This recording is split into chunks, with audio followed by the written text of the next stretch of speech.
Thank you, Madam Speaker. My question is for the government representative in the Senate, and it's regarding the economy and the disability benefit.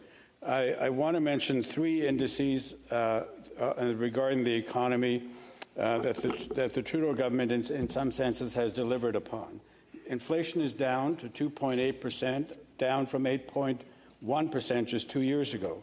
The interest rate, as defined by the by the Bank of Canada, is down to 4.75, and the unemployment rate is steady at about 6.2.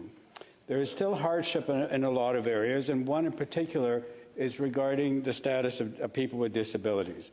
It was reported last week by MP, in response to a question from MP Mike Morris, that only 25,000 people will be assisted by this benefit. As was raised earlier today, I wonder if you could tell us why the government will not reconsider the low amount of $200 and why they will not. Senator Gold.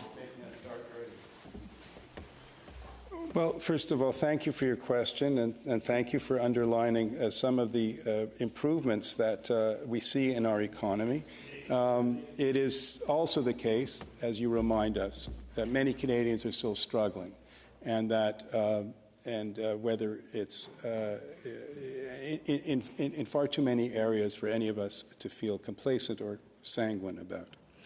But as I've answered on many occasions with regard to your question, the government understands that the amounts that have been budgeted for the disability benefit as the federal component of the support that Canadians with disabilities can and should and will be receiving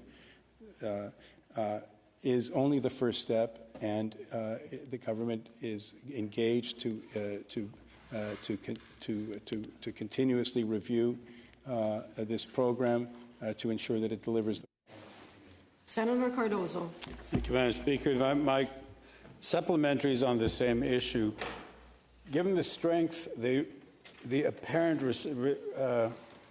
the growing strength in the economy, don't you think now is the time to change that strategy? Because it really goes to giving people hope and giving people confidence in our government institutions. Would the government be prepared to make those changes in the next couple of days while the budget bill is still being voted on in the House of Commons?